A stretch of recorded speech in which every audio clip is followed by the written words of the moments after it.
아내가 어이없이 우리 곁을 떠난 지 4년. 지금도 아내의 빈자리가 너무 크다. 어느 날 출장으로 아이에게 아침도 챙겨주지 못하고 집을 나섰다.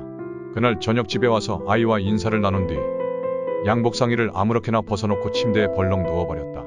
그 순간 뭔가 느껴졌다. 빨간 양념 국물과 불어서 손가락만해진 컵라면이 이불 속에 있었던 것이다. 너무 화가 나서 자기 방에서 동화책을 읽던 아이를 붙잡아 장단지며 엉덩이며 마구 때렸다. 왜 아빠를 속상하게 해? 하며 때리는 것을 멈추지 않고 있을 때 아들 녀석의 울음 섞인 몇 마디가 손을 멈추게 했다.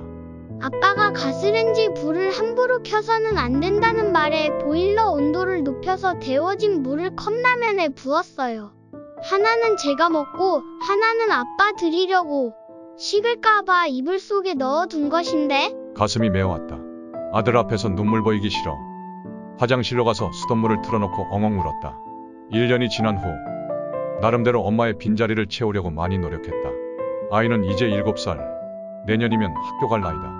얼마 전 아이에게 또 매를 들었다. 일하고 있는데 유치원에서 회사로 전화가 왔다.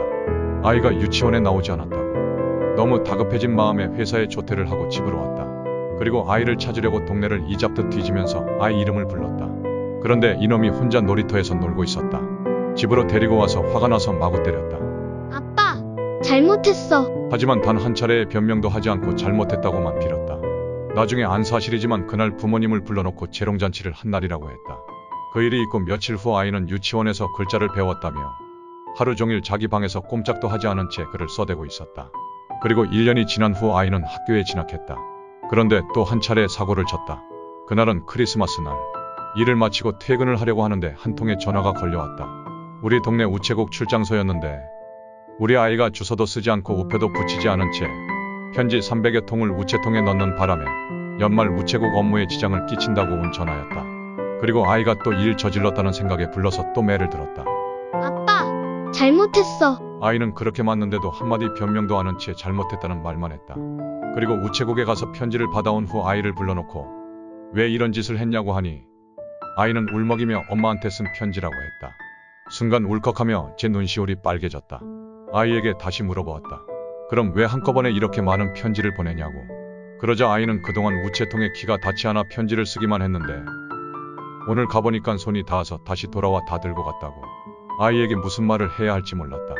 눈물을 참으며 아이에게 엄마는 하늘나라에 있으니 다음부턴 적어서 태우면 엄마가 볼 수 있다고 이야기했다. 밖으로 편지를 들고 나간 뒤 라이터 불을 켰다. 그러다가 문득 무슨 내용인가 궁금해서 하나의 편지를 열었다. 보고 싶은 엄마에게.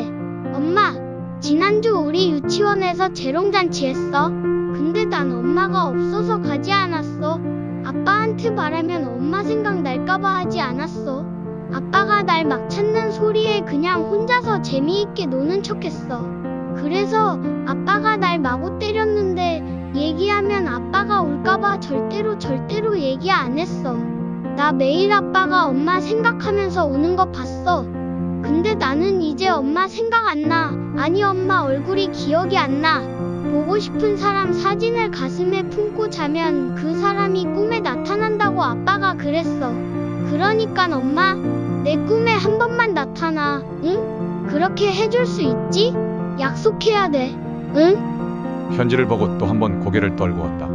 아내의 빈자리를 제가 채울 순 없는 걸까? 시간이 이렇게 흘렀는데도 우리 아이는 사랑받기 위해 태어났는데도 엄마 사랑을 못 받아 마음이 아프다. 정말이지 아내의 빈자리가 너무너무 크다.